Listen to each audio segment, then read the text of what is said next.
اللہ تعالیٰ نے قرآن مجید فرقان حمید میں ارشاد فرمایا کہ لقد کان لکم فی رسول اللہ اسوۃ حسنہ، فرمایا بے شک تمہارے لیے رسول کریم علیہ السلام کی زندگی میں بہترین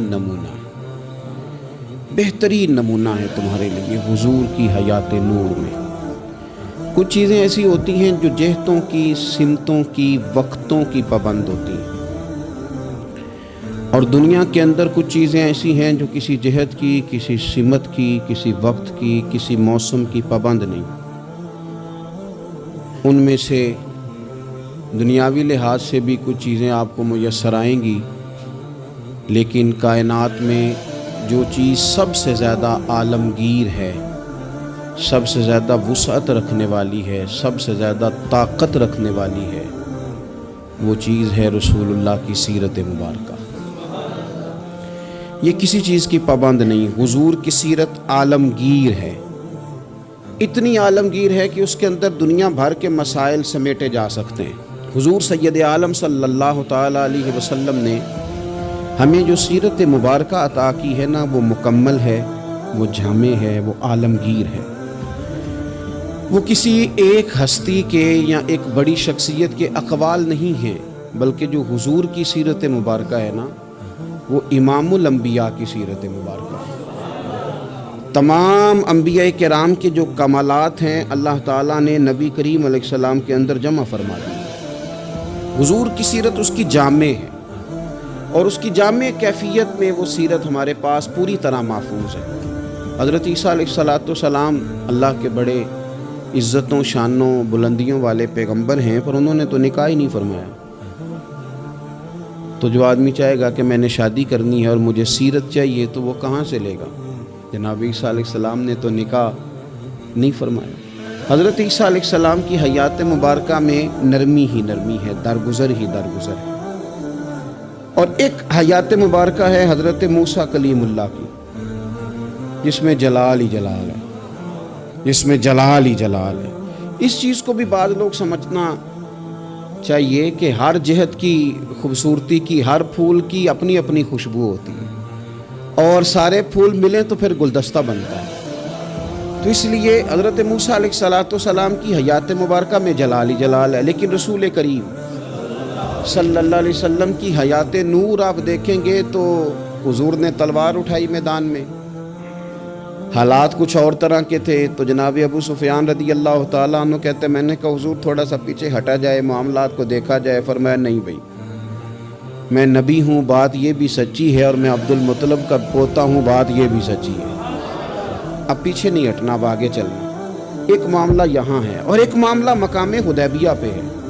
حضور نے خود فرمایا کہ ہم عمرہ کے لیے جا رہے ہیں، لیکن جب وہاں حالات کا رخ کچھ اور دیکھا، اور حضرت عمر جیسے لوگ کھڑے ہو کے کہہ رہے تھے کہ یا رسول اللہ ہم کیوں دب کے صلح کریں، آپ بھی سچے، قرآن بھی سچا، اسلام بھی سچا، تو نبی کریم علیہ السلام نے فرمایا عمر میں اللہ کا رسول ہوں، میں مرضی سے نہیں بولتا، میں وہی کہتا ہوں جس کا میرا رب مجھے حکم ارشاد فرماتا ہے۔ تم اس کو دبی ہوئی صلح نہ سمجھو، تم اسے فتح مبین ہی سمجھو۔ تو پھر وہ فتح مبین کی صورت میں سامنے آئی وہ چیز، اور وہی صلح حدیبیہ جس پر بہت سارے لوگ کلام کر رہے تھے، وہی فتح مکہ کا سبب بن گئی، وہی دروازہ کھلا بعد میں فتح مکہ کا۔ تو نبی پاک علیہ السلام کی سیرت میں آپ کو ہر چیز میسر آئے گی، لیکن کچھ چیزیں زیادہ نمایاں ہیں، ان میں آپ کو زیادہ وضاحت اور زیادہ دلالت میسر آتی ہے۔ ان میں سے آپ دیکھیں حضور علیہ السلام مالک و مختار ہیں اللہ کے خزانوں کے باذن اللہ تعالی۔ حضور سید الانبیاء ہیں، سید الرسل ہیں، اللہ نے اپنے محبوب کو غیب کے خزانوں کی کنجیاں دی ہیں۔ سرور کائنات امام الانبیاء ہیں۔ حضور علیہ السلام کو اللہ تبارک و تعالی نے بے پناہ عظمتیں دیں، صبح قیامت لواء الحمد کا جھنڈا اللہ دے گا۔ لیکن میرے بھائی، سب سے پہلے بلا حضور کی کون سی صفت دنیا کے سامنے آئی؟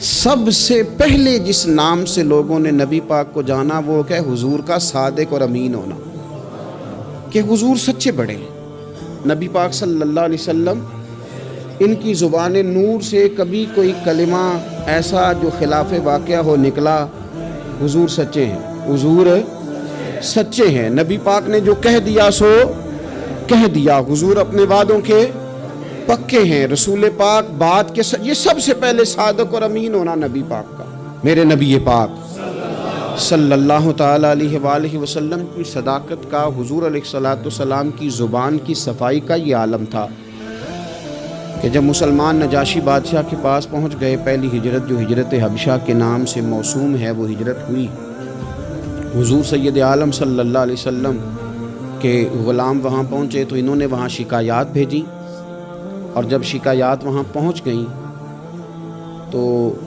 نجاشی جو تھا وہ کہتا میں جذباتی فیصلے نہیں کرتا، میں ایسے ہی تم آ گئے ہو، تم نے شکایت کر دیا ہے کہ مسلمانوں فتنہ فساد معاذ اللہ پھیلا کے تمہارے پاس آ گئے، میں پہلے تحقیق کروں گا بات کیا۔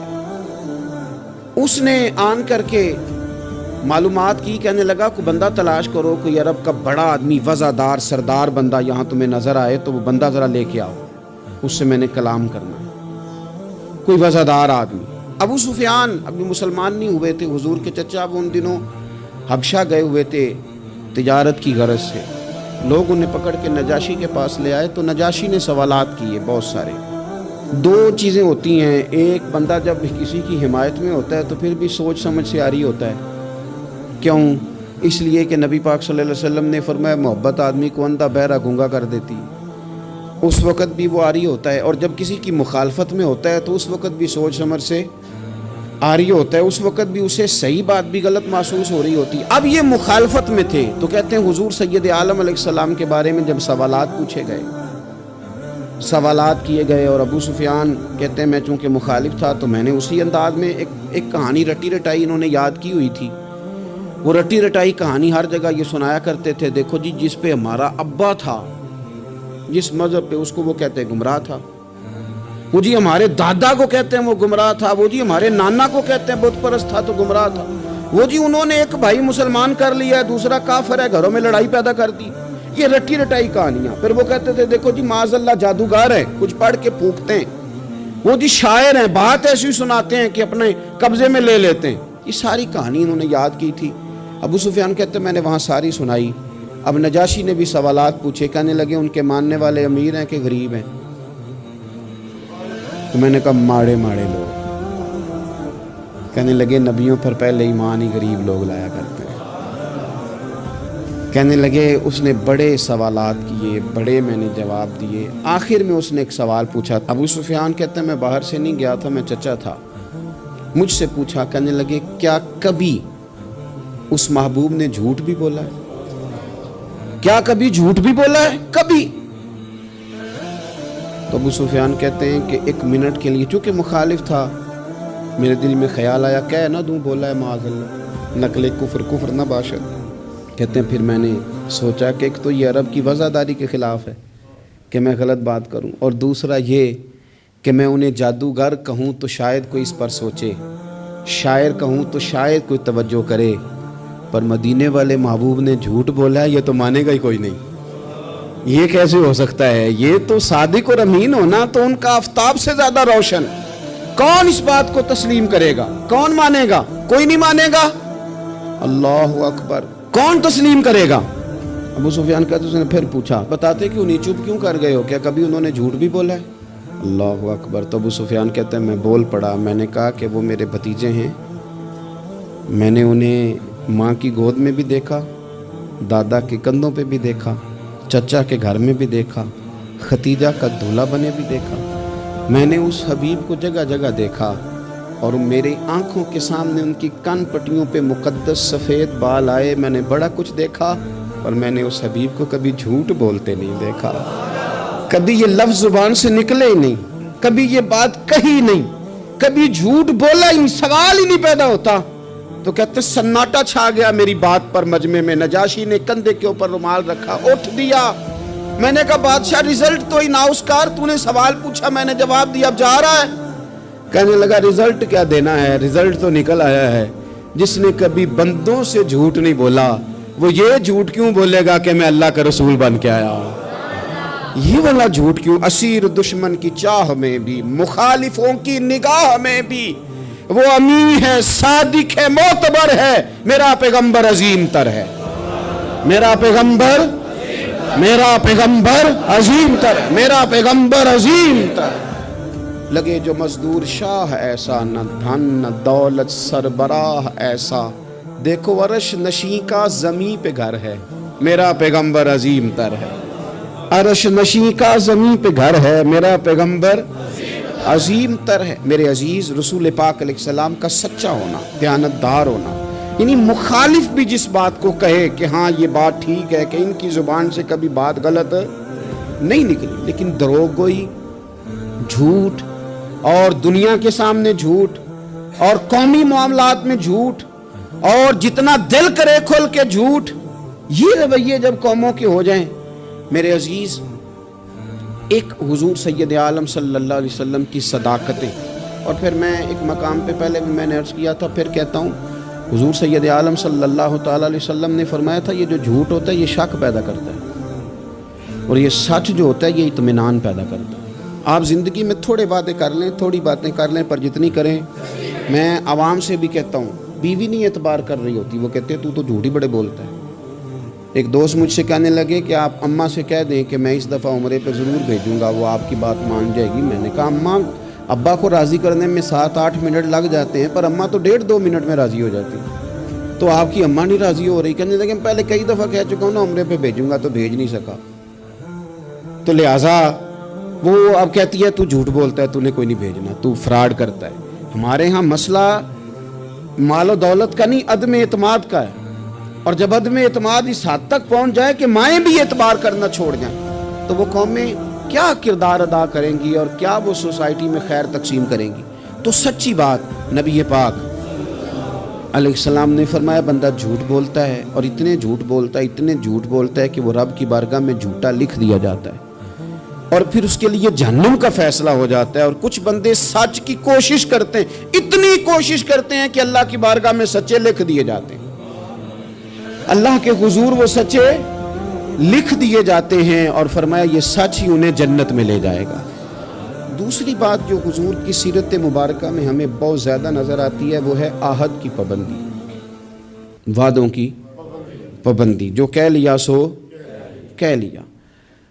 جب آپ کوئی عہد کر لیتے ہیں نا، معاہدہ کر لیتے ہیں، پہلے تو اس بات کو اچھی طرح سمجھ لیں کہ حضور نے ایک جملے میں ساری حقیقت بیان کر دی، فرمایا لا دین لمن لا عہد لہ، جو وعدے کا پابند نہیں اس کا کوئی دین ہی نہیں، بات ہی ختم کر دی۔ آگے تو آپ تب بڑھیں گے نا جب بنیاد ہی ہوگی، اور جب دین ہی کوئی نہیں، بنیاد ہی کوئی نہیں، تو پھر بات آگے کیسے بڑھے؟ اس سے اگلا آپ فصل کیسے بوئیں گے؟ عزیز دوست، میری بات پر آپ توجہ کریں گے، نبی پاک صلی اللہ علیہ وسلم نے جب عہد کیے تو پھر حضور نے ان عہد کی پابندی کی، اور اس طرح کے بعض اوقات عقل انسانی کھڑی ہو جاتی ہے کہ اس طرح بھی وعدے کی پابندی ہوتی ہے، یعنی بندہ چکرا جاتا ہے کہ یوں بھی ہوتا ہے۔ آپ غور کریں نا، ایک صحابی کہتے ہیں میں نے اعلان نبوت سے پہلے حضور سے کچھ چیز خریدی، اور میں نے عرض کی حضور آپ یہاں رکے، میں پیسے لے کے آیا۔ آپ کتنا کو کسی کا انتظار کر سکتے ہیں؟ میں نے دیکھا ہے 2-4 منٹ امام صاحب لیٹ ہو جائیں تو لوگ اعتراض کرتے ہیں، کہتے ہیں یہ آتا نہیں، لہذا ہم نے بندہ بدلنا ہے، چھٹی دے دو اس کو۔ کتنا کو آخر؟ میرے عزیز، وہ شخص کہتے ہیں، صحابی فرماتے ہیں کہ میں نے نہ کوئی چیز اعلان نبوت سے پہلے خریدی، عرض کی یا رسول اللہ صلی اللہ علیہ وسلم آپ یہاں رکیں تو میں پیسے لے کے آیا۔ کہتے ہیں میں گیا اور گھر جا کے بھول گیا کہ حضور کو کھڑا کر آیا ہوں۔ 1 گھنٹہ بھولے آپ، 4 گھنٹے بھولے، 1 دن بھولے؟ کہتے مجھے 3 دن تک یاد ہی نہیں آیا۔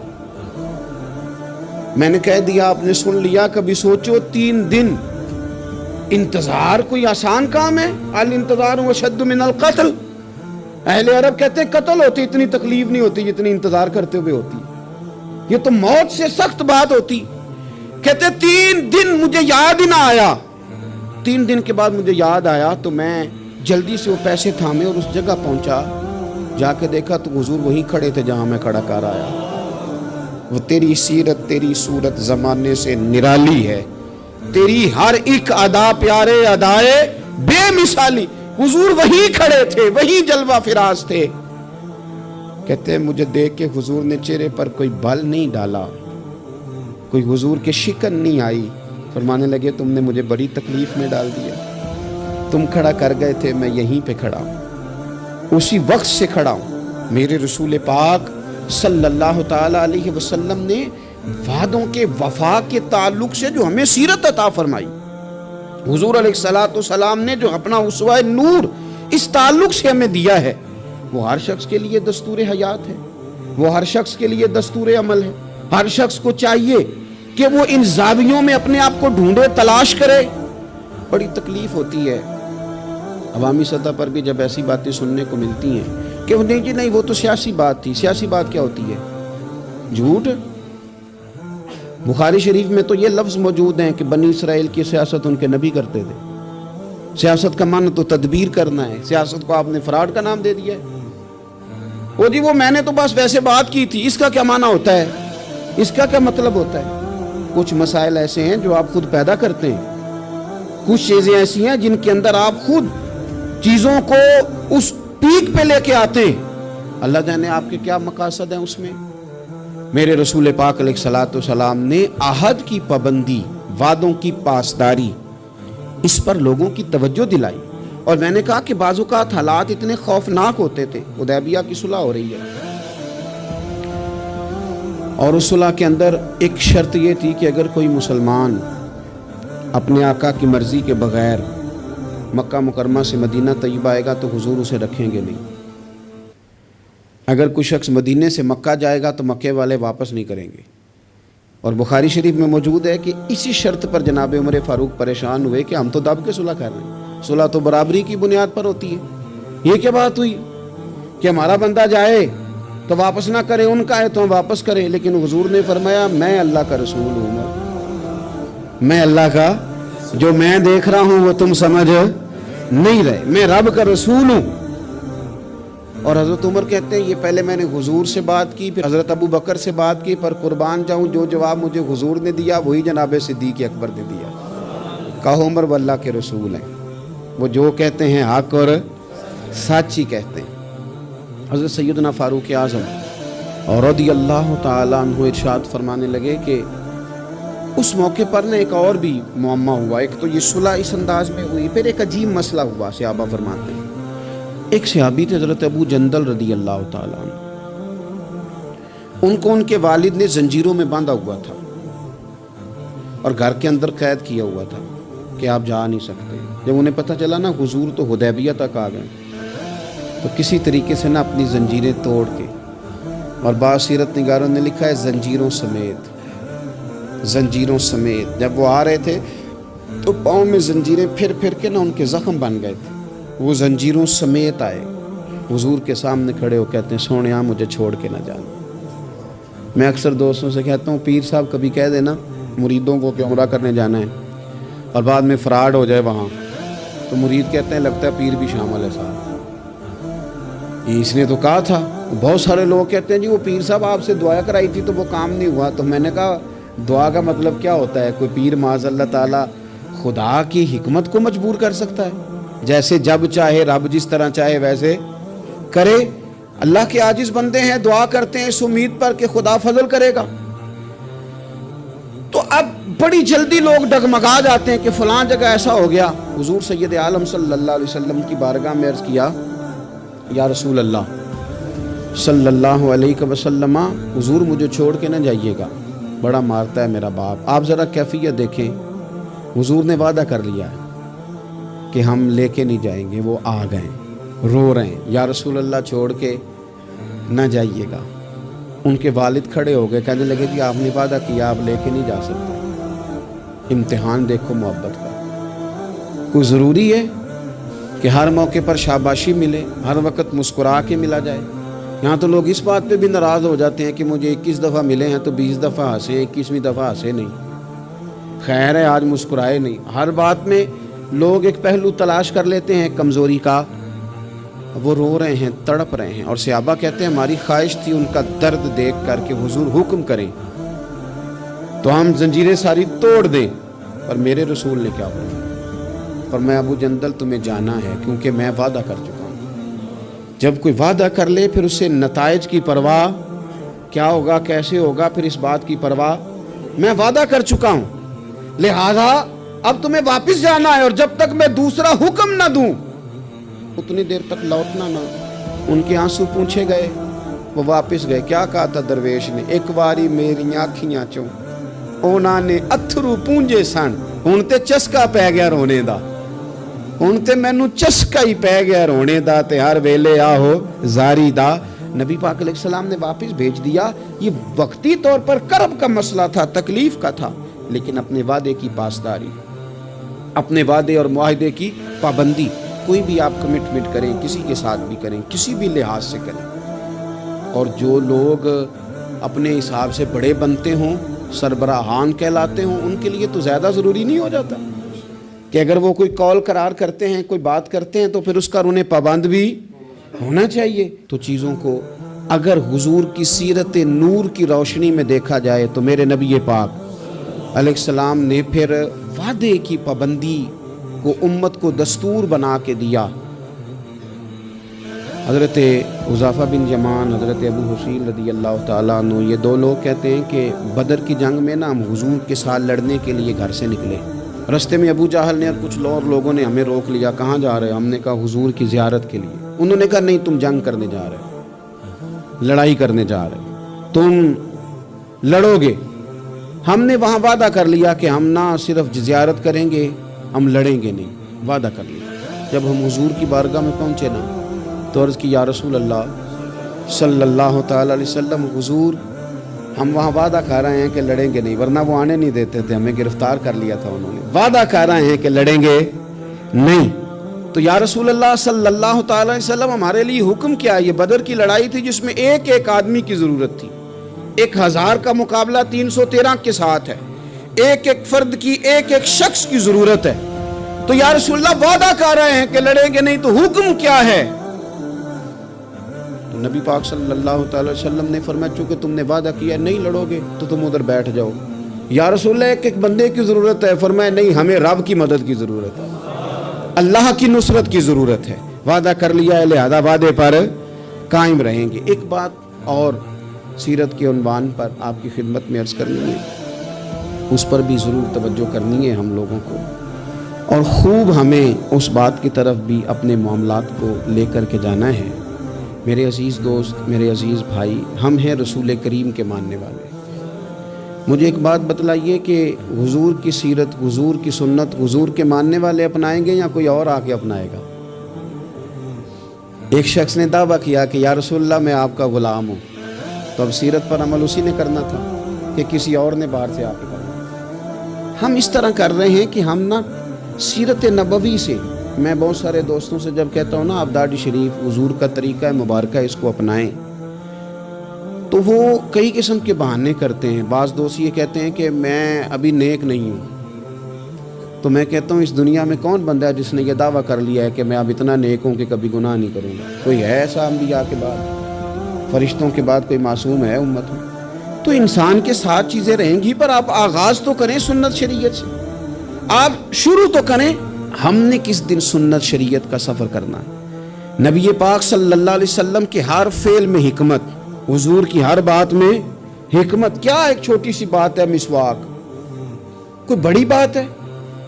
لیکن کتنا بڑا دور آ گیا، کتنے لوگ تبدیل ہو گئے اور کتنی چیزیں آئیں اور کتنے سال بیت گئے، لیکن اس ایک حضور کی ادا کی اہمیت ختم، اس کی اہمیت اپنی جگہ پہ اتنی آج بھی قائم ہے کہ بہت بڑی ریسرچ کے بعد جو بڑے لوگ تھے انہوں نے کہنا شروع کر دیا جو پابندی سے مسواک کرے اسے کینسر نہیں ہوتا۔ کیا ایک چیز مسواک ہی ہے نا، اور میرے نبی پاک کی پسند اتنی زیادہ ہے یہ، یعنی بہت ساری چیزوں کو نا معاذ اللہ تعالیٰ ہم سمجھتے ہیں یہ تو سادی سی بات بتا رہے ہیں مولانا صاحب، یہ تو پیر صاحب نے بڑی سادی سی ایک ہمارے سامنے چیز رکھی ہے، وہ تو کوئی بڑا فلسفہ بیان کرتے تو تب ہماری سمجھ میں آتا تھا۔ تو ایک سادی چیز رکھی، او خدا کے بندے یہ اتنی پیاری ہے کہ حضور فرماتے ہیں اگر امت پر مشکل نہ ہوتا تو میں ہر وضو کے ساتھ مسواک کو ضروری قرار دے دیتا۔ اس کے حسن کو آپ ملاحظہ کریں اس سنت کے کہ حضرت عائشہ صدیقہ رضی اللہ تعالی عنہ ارشاد فرماتی ہیں کہ وقت وصال، اور اس خاتون کی بھی عظمتیں دیکھیں، کہتی ہیں حضور نے وقت وصال میری گود میں سر رکھا ہوا، میری گود میں سر تھا نبی پاک کا، اور کہتے ہیں میرے بھائی سامنے سے گزرے تو وہ مسواک کر رہے تھے، ان کے ہاتھ میں مسواک تھی، تو حضور سید عالم صلی اللہ تعالی علیہ وسلم نے اس طرف رغبت فرمائی، تو میں سمجھ گئی حضور مسواک کرنا چاہ رہے ہیں۔ یعنی آپ میری بات پر غور کریں کہ عین وقت وصال ظاہری رسول کریم صلی اللہ تعالی علیہ وسلم نے اس موقع پر بھی مسواک کی طرف رغبت فرمائی، فرمایا مجھے چاہیے۔ میرے نبی پاک صلی اللہ علیہ وسلم کی پیاری زوجہ کہتی ہیں کریم محبوب کو میں نے مسواک پکڑی ان سے، اور پھر میں نے اپنے دانتوں سے چبائی اور اس کو نرم کر کے حضور کی بارگاہ عالی مرتبت میں پیش کیا۔ اور میرے عزیز بھائیوں، اگر سنت کا وہ ذوق ہماری طبیعت میں پیدا ہو جائے، وہ شوق، ہمارے استاد صاحب فرمایا کرتے تھے یہ کیا بات ہوئی کہ ہمیں بتانا پڑے ہمارا کون سا مذہب ہے، یہ کیا بات ہوئی ہمیں بتانا پڑے کہ ہم عاشق رسول ہیں، یہ کیا بات ہوئی ہمیں بتانا پڑے کہ فلاں شیخ کے ماننے والے ہیں، ہماری ادائیں کیوں نہیں بتاتی کہ ہم رسول پاک کے غلام ہیں، ہماری ادائیں کیوں نہیں بتاتی کہ ہم نبی پاک صلی اللہ تعالی علیہ وسلم سے محبت کا دم بھرنے والے ہیں۔ تو رسول پاک صلی اللہ تعالی علیہ وسلم کی سیرت نور، اور میں آپ کو ایک اور بات بھی عرض کروں، ہم نے بہت بڑی غلطی کی کہ ہم حضور کی سیرت تک پہنچنے میں کامیاب نہیں ہوئے، ہم نے بڑی باتیں سنی، بڑا کچھ ہم نے اپنی زندگی میں پڑھا۔ اگر حضور کی سیرت نور کو پڑھنا شروع کریں، ایک ایک پہلو حضور کی مقدس زندگی کا، آپ محسوس کریں گے کہ آپ کی روح پرواز کرنے لگی ہے، آپ محسوس کریں گے کہ خود بخود اندر کے میل دھلنے لگے، آپ نہ پڑھتے پڑھتے ہی محسوس کریں گے کہ کساوتیں ختم ہو رہی ہیں، عداوتیں ختم ہو رہی ہیں، میرے دل کے اندر جو میل کچیل نفس کی شرارت کا تھا وہ دھل رہا ہے۔ رسول پاک کے جتنا کوئی قریب جاتا ہے اتنا وہ رب کے قریب ہو جاتا ہے، اتنا وہ اللہ کے قریب ہو جاتا ہے۔ آپ سیرت مبارکہ سے فیوز و برکات لیں، اپنے گھروں میں حضور کی سیرت نور کا پیغام لائیں، اور یہ جو 2-3 گزارشات میں نے آپ کی خدمت میں شروع میں عرض کی ہیں، ان پر توجہ کریں۔ ہمیں کچھ پہلو ایسے ہیں زندگی میں جن کو ہمیں پوری طرح سمجھ جانا چاہیے، اور کسی بھی فورم پر اللہ ہمیں موقع دے، وہ کوئی بھی فورم ہو، تو احقاق حق اپنی زندگی کا وتیرہ بنایا جائے۔